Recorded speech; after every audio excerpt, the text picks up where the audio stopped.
Assalamualaikum warahmatullahi wabarakatuh. Selamat berjumpa kembali dengan saya di channel Nanang Arifin. Salam wirausaha sukses. Mari kita buka pertemuan kali ini dengan bacaan basmalah. Bismillahirrahmanirrahim. Anak-anakku, kita tetap berbicara menjelaskan tentang budidaya ikan hias. Nah, di dalam pembelajaran ini ada 5 tujuan pembelajaran.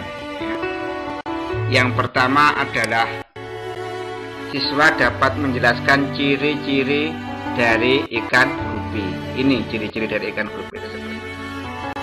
Selanjutnya, yang kedua, siswa dapat menjelaskan ciri-ciri dari ikan arwana. Ini ikan arwana.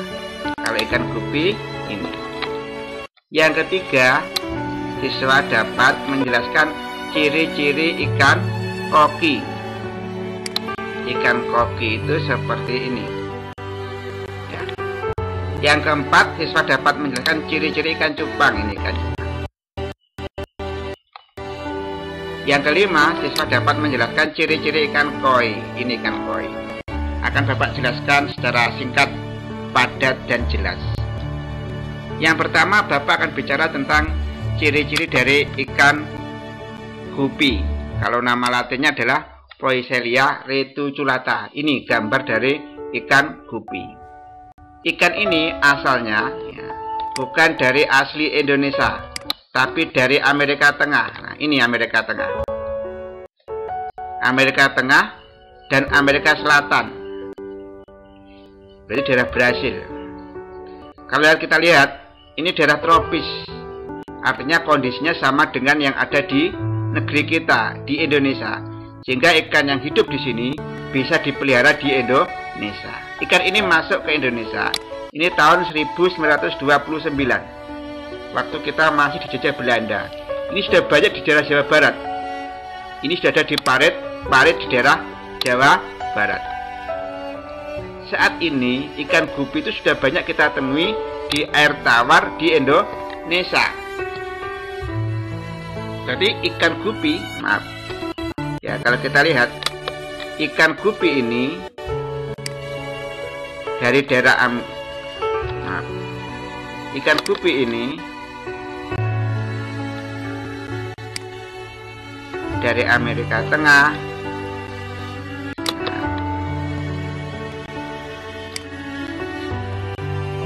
Dari Amerika Tengah sini sudah sampai ke Indonesia ini sekitar tahun 1929. Masih dijajah Belanda waktu itu. Nah, ikan gupi ini gampang dibudidayakan. Nah, ikan gupi yang lain daripada yang lain, fertilisasinya adalah internal. Ini artinya apa? Pertama sperma ovum itu di dalam tubuh ikan betina dan mereka melahirkan.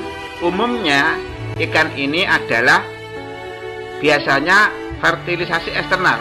Pertama sperma ovum di luar tubuh bertelur. Tapi saya lihat di internet, di beberapa literatur referensi, ternyata ikan gupi itu melahirkan. Sehingga ini yang cewek ini, yang ikan betina itu mengandung, hamil, membesar. Nah, yang perlu menjadi catatan, ikan ini dalam 1 kali perkawinan menghasilkan 3 kali kelahiran dalam waktu 3 minggu. Seekor ikan betina seperti ini yang hamil ikan betina itu bisa menghasilkan sekitar 60 buraya. Buraya itu adalah ikan gupi kecil.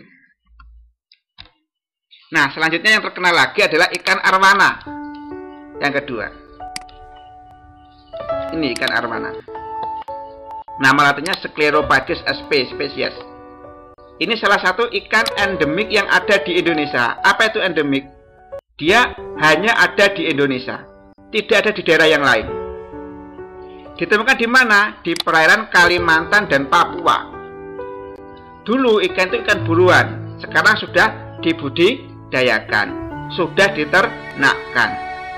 Harganya, itu harganya bisa mencapai jutaan rupiah.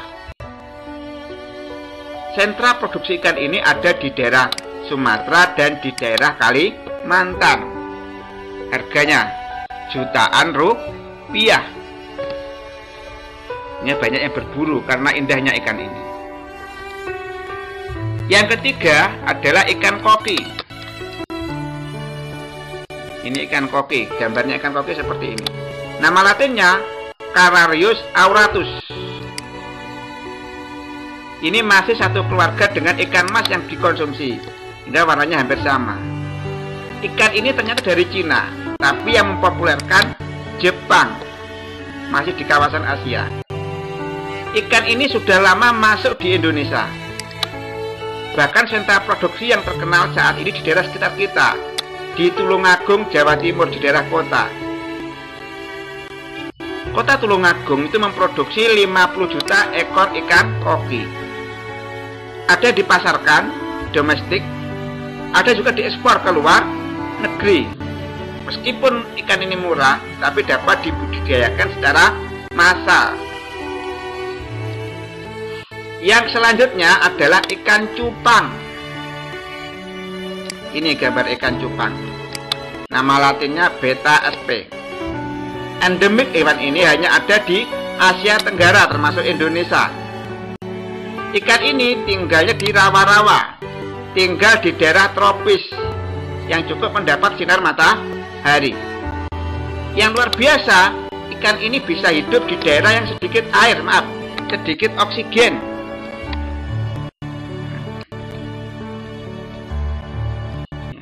Sedikit oksigen, bukan air.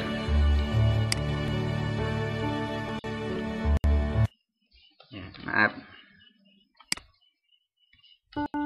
Ya, sedikit oksigen. Ini keliru.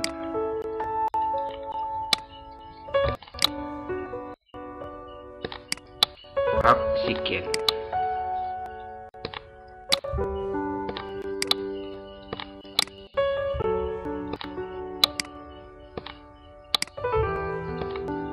Ikan ini dibudidayakan sebagai ikan hias dan dapat diadu.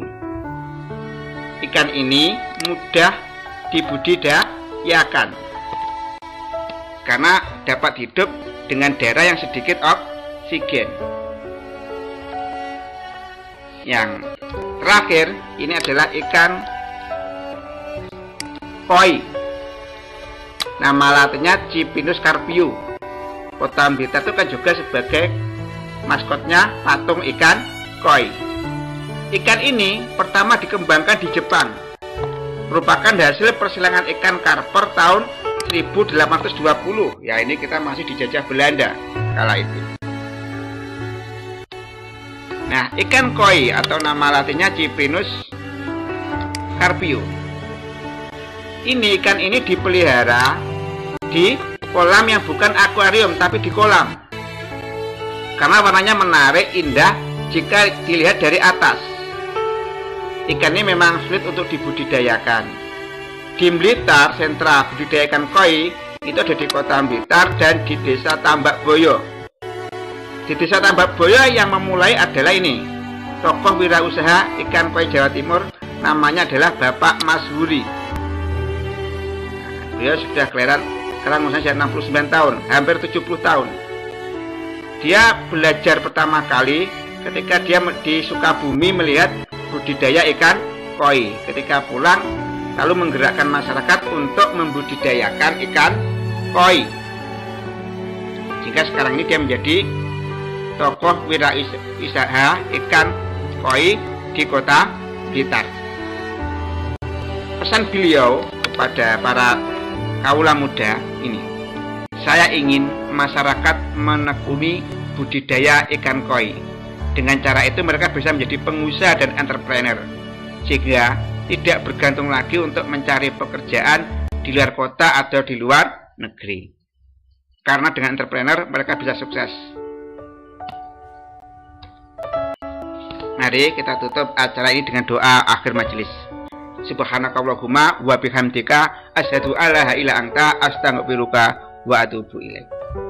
Dengan ilmu hidup menjadi mudah, dengan seni hidup menjadi indah, dengan agama hidup menjadi terarah. Billahi taufiq wal hidayah. Wassalamualaikum warahmatullahi wabarakatuh.